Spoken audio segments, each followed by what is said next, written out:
you may need. Give me a call or stop by and let me answer any questions you have on selling your home or purchasing your new home. Call Kelly at Parker Insurance and Realty, 427-9345. That's 427-9345.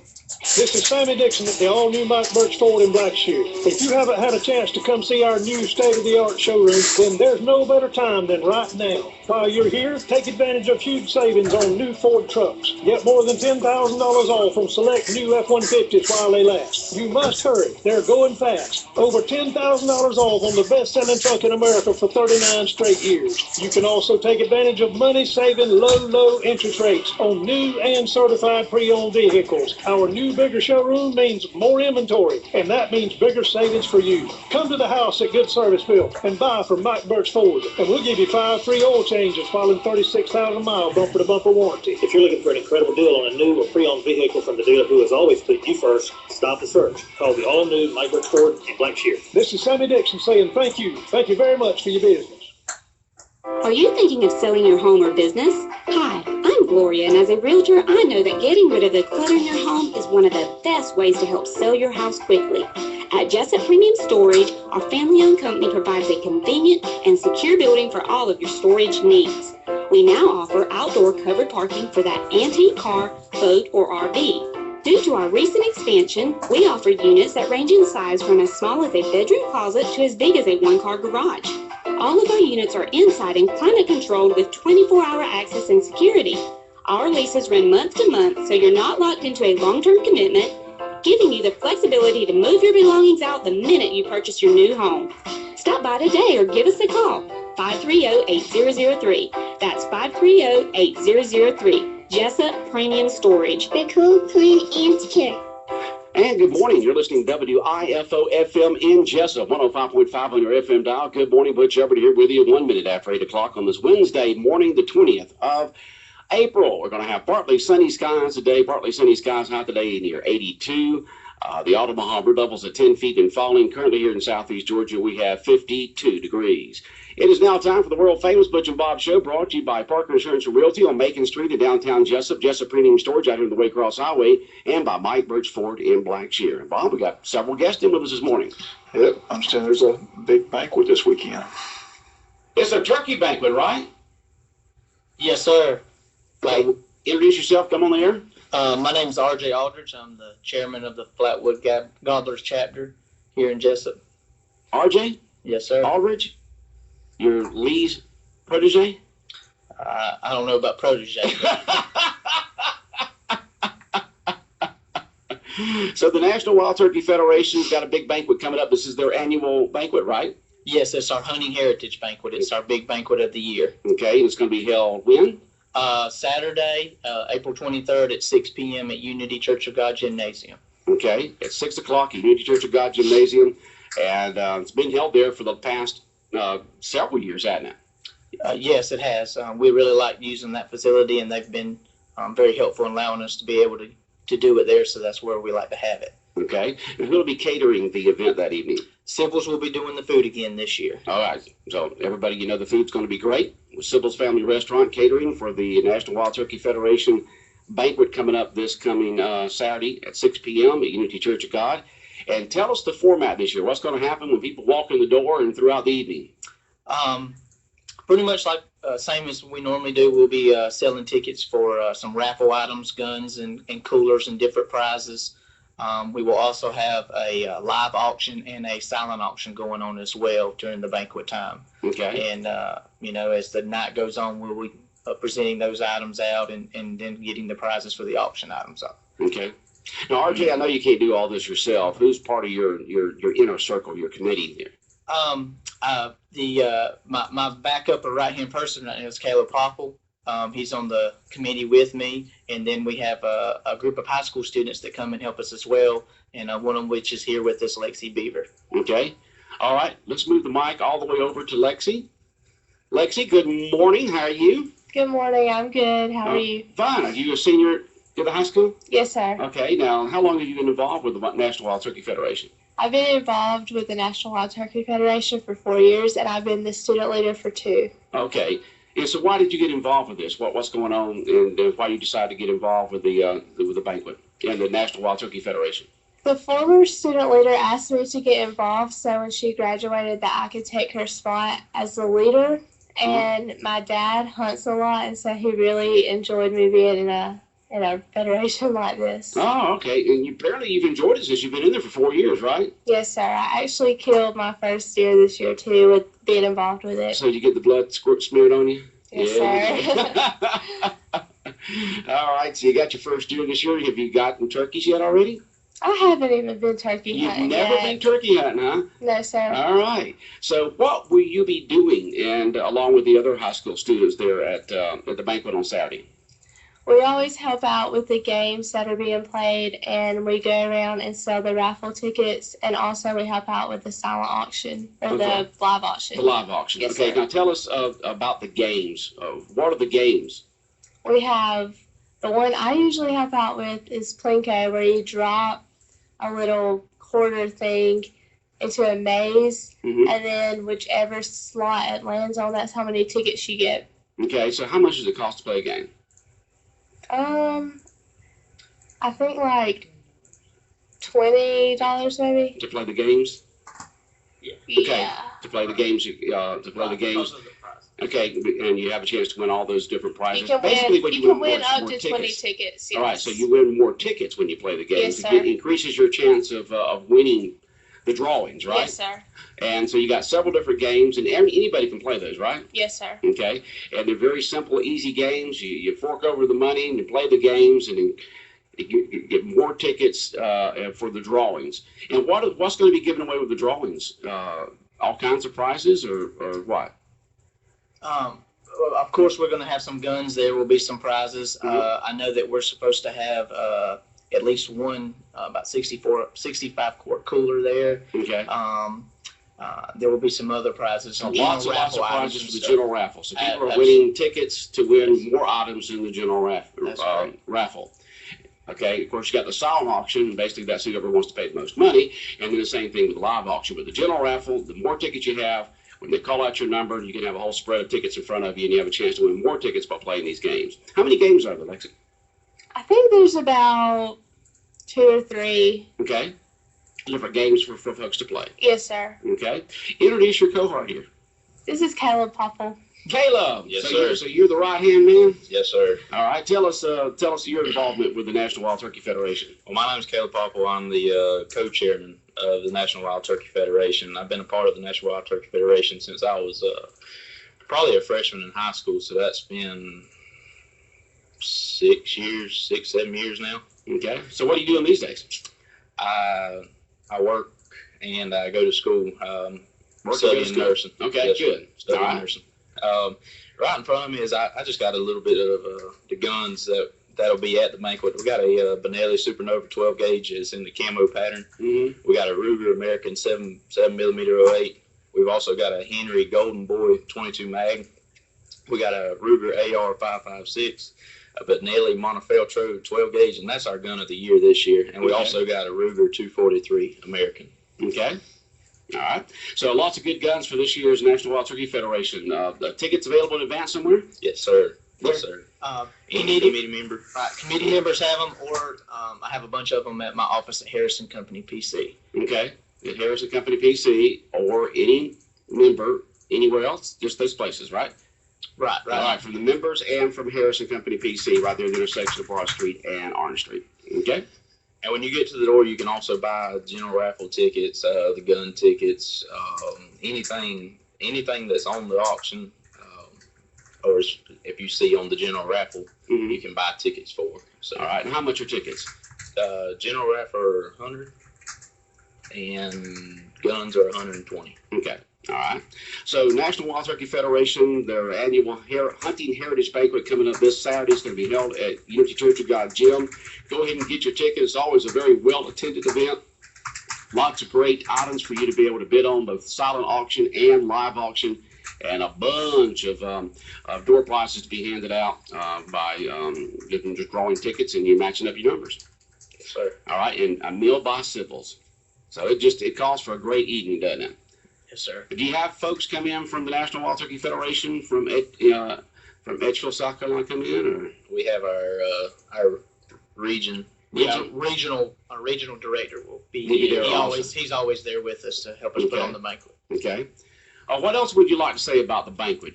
We've just discussed there's several different things of it. We just encourage folks to go. It's this Saturday night, this coming Saturday night, 6 p.m. at Unity Church of God.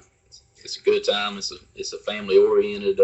Yep, family oriented. They bring the entire family, for the kids, wives, everyone can come. Anybody who Mom, dad, grandpa, grandmas, everybody can come to it. Family event. That's right. Don't be shy. Okay. All right. Anything else about the banquet? No, we just really want people to come out, and it is our big fundraiser, and allows us to preserve the wildlife that we love and the habitat for not just the turkey, but for all wildlife in this great state of Georgia. All right. Tell us what the National Wild Turkey Federation does on a state basis and national basis. It's just a great nonprofit organization that raises money to pump money back into. I know in our state they're buying real estate and buying property to be able to preserve it, to have it in the habitat that turkeys can survive, and deer and other wildlife, so that my generation and the generations to come will be able to see that, and it's not going to be all concrete and asphalt and people's houses. It's so people can enjoy the wildlife that want to. And but they also do other things. They raise money for other events and even other wildlife organizations as well in our state and all over the United States. Okay. Any DNR folks going to be there? You know? We have some agents bopping around there somewhere. I'm sure we'll have some. Yeah, they like coming to those events, saying hi to everyone. I used to work for the state. I used to work for DNR. And when I was working for DNR, I got to actually take part and see what the Turkey Federation actually does within the state. And this, the Turkey Federation helps the state buy property. Okay. Say on Clayhole here in Glenn County, they actually made an effort to conserve turkeys by buying land so that the state, the actual game management part, could manage the turkeys. Okay, well, good. All right, folks, get your tickets in advance at Harris & Company PC, accountant's office there at the intersection of Orange and Broad Street. Any committee member, or you can just show up at the door at 6 o'clock on Saturday night and get your tickets, get your gun raffle tickets, your general admission ticket, play the games, bid on items, live auction, silent auction, enjoy the meal from Sybil's, and just have a good family time there at the Hunting Heritage National Wild Turkey Federation Banquet. And y'all have, what's the name of your local chapter? It's the Flatwood Gobblers. That's what Flatwood Gobblers, I thought so. All right, well, thank y'all for coming in. Good luck with your banquet, and hopefully tons of folks will show up as they normally do. It's usually very, very packed in there, and everybody has a good time. Thank you. All right, we'll be back more of the world-famous Butch and Bob Show in a minute. Wayne Memorial Hospital salutes its dozens of volunteers during the month of April, National Volunteer Month. The hospital auxiliary just volunteered over 16,878 hours of their time this past year at our facility. According to the independent sector, these hours equate to more than $392,000 donated in labor to our community. Coupled with their $25,000 cash donation from fundraisers, the volunteers' contribution this year to our hospital system tallies over $417,000. We're proud of each and every volunteer that greets you at the information desk, helps you in the gift shop or thrift store, transports patients in wheelchairs or beds, helps families in the ICU or one-day surgery waiting area, drives the courtesy shuttle, or works in the office. They are key to our success. This is Greg Jones, CFO of Wayne Memorial Hospital. Please join me in recognizing this special group during National Volunteer Month. Wayne Memorial Hospital, caring for the community. WIFO 105.5 FM in Jessup. National Volunteer Month going on at the hospital. Those volunteers there do a fantastic job. Absolutely fantastic. No doubt. Yeah, I mean, just tons and tons and tons of hours and effort they put into making people's experience at the hospital a little bit better. And they raise a lot of money and they donate it right back to the hospital. They sure do. I don't know if this is National Volunteer Month here at the radio station. Everybody's working this month, Bob. Volunteer. You know, it's no pay this month. It's volunteer. It's that 1 month out of the year we do that. I didn't get that memo. And if you'd have got it, it'd have gone in file 13, right? Exactly. Say, I got bills to pay, Butch. Yeah, I wouldn't have to worry about money. The folks that I owed money to didn't worry about money. So, but that's the way it goes. Nice koozie you got there. You get that yesterday? Got that, what day was, I think it was Monday. Monday when they had the luncheon there at Prime Sale? Customer Appreciation Day. Man, that's a nice looking gobbler there. Yeah, thanks to Randy Teston. Was handle one of these, so it's definitely going to be put to good use. So. I know it's a Yeti, and it's got the big nice Prime South logo on there. They had their customer appreciation luncheon on Monday, and that's a nice big one right there. You did good. Randy was good to you. He was. Randy Teston was real good to Bob. Very appreciative. Great lunch and enjoyed it. Had a good time. I was going to go by, but just got too busy. So I tell people all the time they gave the prize to the person who has the least amount of money in the bank. So it was that. They looked at all the accounts and it was Bob. And you get the grand prize, Bob. All right. Well, that's just being in radio, right? Exactly. You're wearing a camouflage shirt this morning. Yeah, man. Just first one off the top of the first one off the top. Pile, yeah, off the pile, huh? Yeah, that's the Romp and the Swamp t-shirt. Yeah, those are nice looking shirts. I got me one of those things. They do a good job. I don't know who designs those, but they do a fantastic job of designing the Romp and the Swamp shirts every single November. Always a fun event. Okay. Well, it's good to see the Braves win last night. They swept the Marlins over the weekend, but played a very good Dodgers team, and they just pretty well handled them last night. 8-1. It's nice that they finally won at home. I said they were 0-5 at home, so they finally win a game at home. But 4 wins in a row after the 0-9 start, so it's good to see that they turned it around a little bit, playing better baseball. So hopefully they'll continue that tonight. Our coverage will begin at 5:55 with the pregame, with first pitch at 7:10. So tune in tonight to 105.5 FM for Atlanta Braves baseball. Looking forward to it. Good old Braves, maybe they can continue on with those youngsters out there. That's what they got there, Bob. Youngsters, right? Bunch of castaways, too. I mean, they're playing good. The ragtag bunch. They're just holding on till next year. Like I said, that's the big splash. The new stadium, new teams. They'll get a bunch of free agents, so we'll see how it all plays out. Yeah, we'll see. It's supposed to be saving money. Saving money. Getting that new park, entertainment center, destination center. So much more to do there over time they'll have there than just go to a baseball game. It'll be like a baseball Disney World, Bob. So they say. Yeah. Like I said, you got to have more than just a sporting event these days. You got to have other things going on. People's attention spans are not all that long anymore because of the electronics. So you got to have lots of stimuli there to keep people interested. That's what they did at Daytona this year at the track. I mean, it's just it was nice seeing all the new stuff they did down there. And you'll see other NASCAR tracks do the same thing. You're seeing football stadiums do it, baseball stadiums do it. Yeah. Making things more interesting, more fun for the entire family. They're doing a better job of trying to separate you from your money. The stadium now has a lot of stuff going on. I know it does have a lot of stuff. I mean, that was 20 years ago stuff. Now, 20 years later, there's going to be more stuff to do. Some kids don't even watch any of the game because they're down in the cages hitting those balls and things like that. So you're there at a baseball game. You're there to watch the game. I like the stadium they have now. What's wrong with that thing? It's just fine. Jeez. You think about it, they're going to build it north, south of the town. Now they got to build north of town. It's going to be another, at least 30 minutes to go around Atlanta to get to it if the traffic's moving. You have to go up there and get on the bypass, go around the west side of the bypass, go up there toward Marietta and get off then. So it makes it further for us here in South Georgia. But as one of the candidates the other day, I can't remember which one it was, it had to have been Delvis, or somebody, I can't remember who it was, or maybe it was Bill, said the fact that 50% of the population of Georgia lives above I-20. Okay. Is it I-20? No, not I-20. I-20 is the one that goes, what's the one that goes from I-16? The one that goes from Augusta to Atlanta. That one, I-16, the one that goes through middle Atlanta, okay? 50% of the population lives above that interstate, which is only like 1/3 of the state. Over half the population lives in. It just packed up there, packed, rack, and stacked. And you couldn't get me to live in Atlanta unless you were paying me a couple of million a year at least. Traffic's no fun, I can tell you that. It is not, is it? Jeez. So you had the city council meeting last night, and anything come out of that you want to talk about this morning?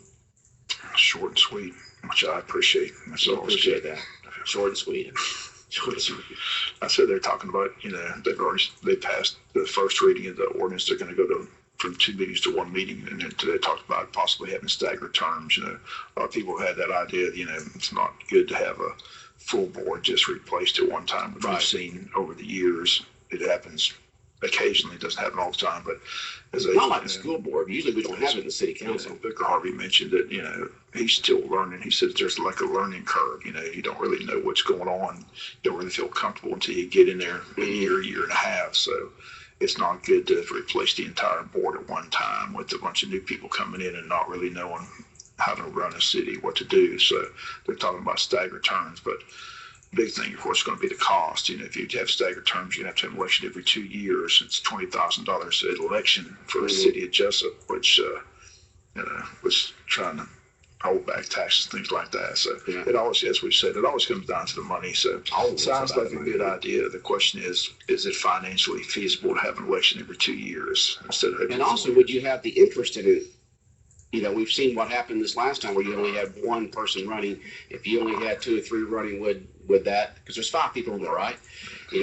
With 2 years, you'd have 2 run. 2 years later, you'd have 3 run. And would you have as much interest in it if you didn't have all 5 run at the same time and had all that publicity and excitement about it? This last election was a classic example. You can hardly get anybody to run. A lot of people run unopposed. So sometimes they scramble even 5 people, find 5 people that want to be a city councilman. So it was just something that was thrown out last night. It was a discussion. They didn't make any decision on that. It was just something to discuss. Yeah. Gotta discuss stuff. Like I said, it was a short meeting. Okay. And they're putting a new sidewalk in there from 4th Street over to Walmart. Yeah, that's another. It's interesting. Don Darden was puzzled. They have these projects and they seek bids, and they only wind up with one person bidding on the project. No one bid on the sidewalk? So people could walk from 4th Street over to... They rebid a second time. In fact, they went out and sought bidders to please bid, but they still only got the one bid. But the problem with the bid, it was way above what they budgeted. So luckily with city engineer Bill Schumann, he was able to bring him in, negotiate it, and bring it down almost $20,000 what the original bid was, and went from $72,000 to $50,000.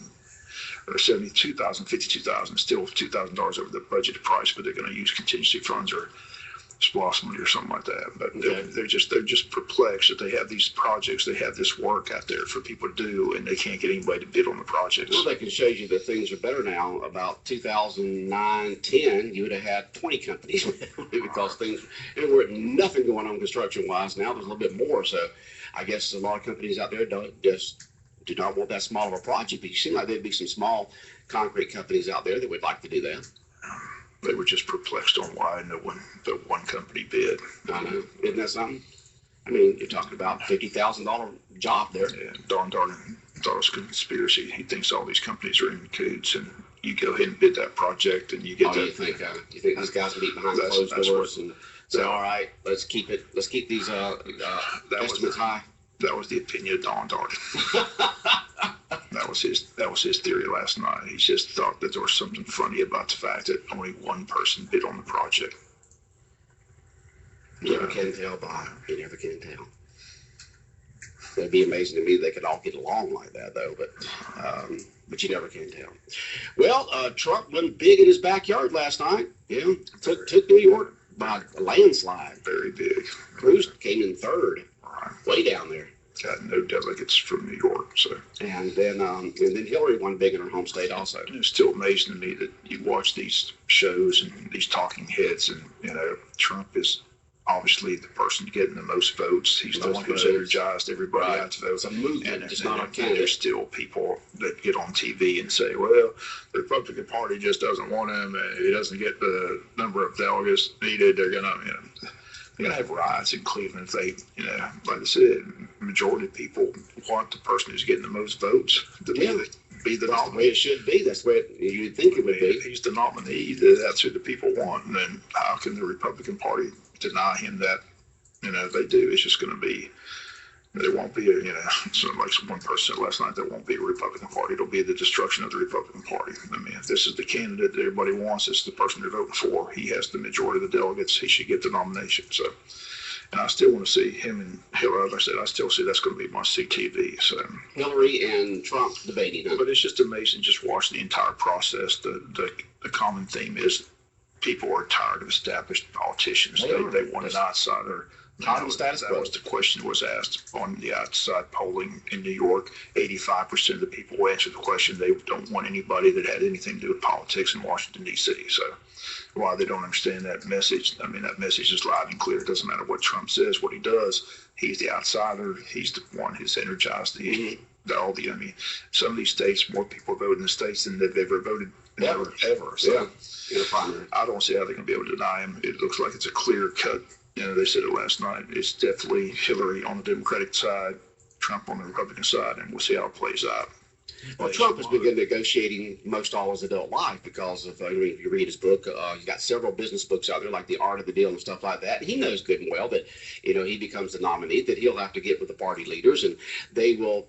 It's kind of like Alvin Leapart would say, they'll behind closed doors, that they will work it out and come out there and they'll all be unified. And Trump will give a little bit, the Republican leaders will give a little bit, and they'll come up with a platform that the Republican Party can support and go out there and push it forward to try to win the presidency. The question being asked last night, which I thought was interesting, Cruz has been telling Kasich he needs to drop out because he can't mathematically get enough delegates. So now they're saying Cruz can't get mathematically there. So what if he's going to take his own advice and drop out himself? So that was the question was being asked last night, but I don't think he was having anything about that. So it's just amazing to me. There's still people that get on TV and they say that no matter what Trump does, they're going to try to deny him the nomination, and I just don't see that happen. If that happens, it just seems to me like it's just going to be just a bad scene in Cleveland, Ohio. I just don't see how they can deny him the nomination. I think he's just definitely shown that he's the front runner. He's been the front runner from day one. Everybody was amazed he's even in the race, but he has the campaign. He has the people behind him. He's resonating with America. So, and he's starting to get established politicians, senators, governors, and stuff like that to come out and say, yeah, I'm going to vote for him. They were glad last night he didn't call him Lion Ted last night. He did call him Senator Cruz. So that was the first time he's done that in months. Well, it is going to be interesting. It's just interesting on both sides there, on the Democratic side and the Republican side. It still looks like that Hillary is going to be the nominee unless something really bad happens. But if you've got the establishment on the Republican side and the Democratic side, and I read something like this the other day, that if you got the establishment on the Republican side and Democratic side, and they want an establishment candidate in there, no matter which party it is, that you probably won't have anything come down on Hillary in terms of an indictment or anything of that sort if you got all that going on. But it'll be interesting to see. I just read something like the other day that said, that some folks up there in Washington, no matter what the parties, whether they have an establishment candidate than an outsider. Like I said, I've said this from day one. It's going to be must-see TV when those two win the nomination and the debates start. I mean, the audience is going to be. I mean, the ratings are just going to be through the roof. You got that right. As people are be looking forward to that, but it looks like that's where we're headed. Sure does. It'll be interesting two conventions, and then from basically August through first part of November. It'll be very interesting. It'll be must-see TV, I promise. You got it right. Any other words of wisdom this morning? It'll be a true reality show. A true reality show. Okay, Bob. Have a good day. All right, the world-famous Butch and Bob Show brought to you by Mike Bush Ford in Blackshear, Jessup Premium Stores located on the Waycross Highway out here. And also brought to you by Parker Insurance and Realty located on Macon Street in downtown Jessup across from the Heritage Bank. 105.5 FM in Jessup, Big Dog Country, WIFO. And coming up in just a little over a minute, we'll check in with news from Fox News Radio.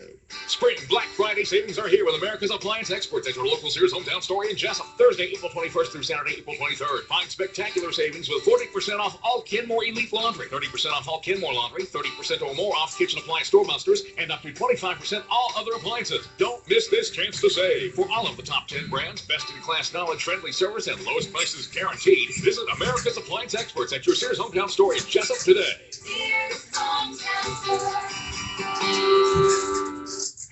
Big and rich.